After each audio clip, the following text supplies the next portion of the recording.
Assalamualaikum warahmatullahi wabarakatuh. Berjumpa lagi dengan kami di kelompok 2 di Sistem Informasi Akuntansi. Pada kesempatan kali ini kami akan memperkenalkan nama-nama kelompok kami. Yang pertama ada Rina Febrianti, kemudian yang kedua ada Dwi Pratiwi, kemudian yang ketiga ada Anissa, dan yang terakhir Zuhalatrohim. Kita akan membahas tentang tinjauan menyeluruh proses bisnis. Tentunya ada sub-sub materi yang perlu diketahui bersama, yakni yang pertama bagaimana kegiatan bisnis dan kebutuhan informasi, bagaimana pemrosesan transaksi dokumen dan prosedur, kemudian bagaimana cara menyediakan informasi untuk pengambilan keputusan, kemudian bagaimana pertimbangan-pertimbangan untuk pengendalian internal. Tentunya submateri ini yang akan kita bahas. Teman, di sini saya akan menjelaskan berkenaan dengan kegiatan bisnis dan kebutuhan informasi. Namun sebelum itu saya akan menjelaskan berkenaan latar belakang sistem. Kalau dilihat dari segi maknanya, sistem adalah satu kesatuan komponen yang saling terhubung dengan batasan yang jelas, bekerja bersama-sama untuk mencapai seperangkat tujuan. Namun sebelum kita melakukan proses suatu bisnis, itu kalau di dalam sistem akuntansi, alangkah baiknya kita menuju suatu yang nantinya dibutuhkan dan dihasilkan pada proses berbisnis tersebut. Pada makalah ini berkenaan dengan kegiatan bisnis dan kebutuhan informasi, penulis akan membahas bagaimana sistem informasi akuntansi dan sistem informasi manajemen dapat melaksanakan fungsi untuk kelangsungan proses bisnis yang akan kita jalankan. Jadi dalam kegiatan bisnis dan kebutuhan informasi, dalam mencapai tujuan organisasi, perusahaan melakukan kegiatan-kegiatan bisnisnya. Kegiatan bisnisnya yang dilakukan setiap perusahaan itu memiliki perbedaan. Oleh karena itu, kebutuhan akan informasi masing-masing perusahaan juga berbeda-beda. Karena informasi yang dibutuhkan oleh setiap perusahaan tentunya memiliki perbedaan tersendiri. Maka desain penghasil informasi juga berbeda-beda. Kegiatan bisnis organisasi yang dapat dideskripsikan sebagai pasangan kegiatan yang mencakup pertukaran memberi, menerima, give atau get, pertukaran dasar tersebut sesuai dengan apa yang selalu secara historis telah disebut siklus transaksi atau transaction siklus, yaitu siklus pendapatan.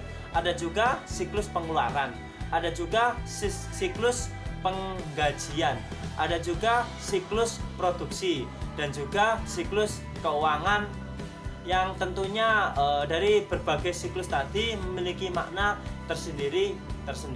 Salah satunya kalau siklus pendapatan itu ya mencakup kegiatan penjualan, penerimaan dalam bentuk uang tunai. Kalau dalam pengeluaran itu mencakup kegiatan pembelian, pembayaran dalam bentuk uang tunai. Kalau siklus penggajian itu tentunya berkenaan dengan SDM, mencakup kegiatan mengontrak dan menggaji pegawai. Kalau siklus produksi mencakup kegiatan mengubah bahan mentah dan buruh menjadi produk jadi. Kemudian siklus keuangan biasanya mencakup kegiatan untuk mendapatkan dana dari investor dan kreditor dan membayar mereka kembali, seperti itu. Jadi itu yang disebutkan dengan kegiatan bisnis dan kebutuhan informasi. Baik, saya akan melanjutkan dari teman saya. Yang selanjutnya, pemrosesan transaksi, dokumen dan prosedur. Siklus pemrosesan data atau data processing cycle terdiri dari 4 langkah, yaitu yang pertama input data, yang kedua penyimpanan data, yang ketiga pemrosesan data, dan yang keempat output informasi.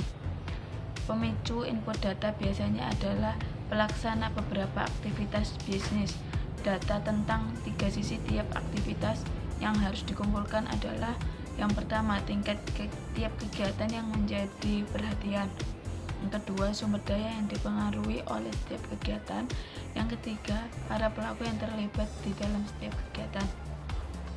input data, biasanya perusahaan kebanyakan menggunakan dokumen sumber untuk mengumpulkan data awal tentang aktivitas bisnis, lalu kemudian memindahkan data tersebut ke komputer.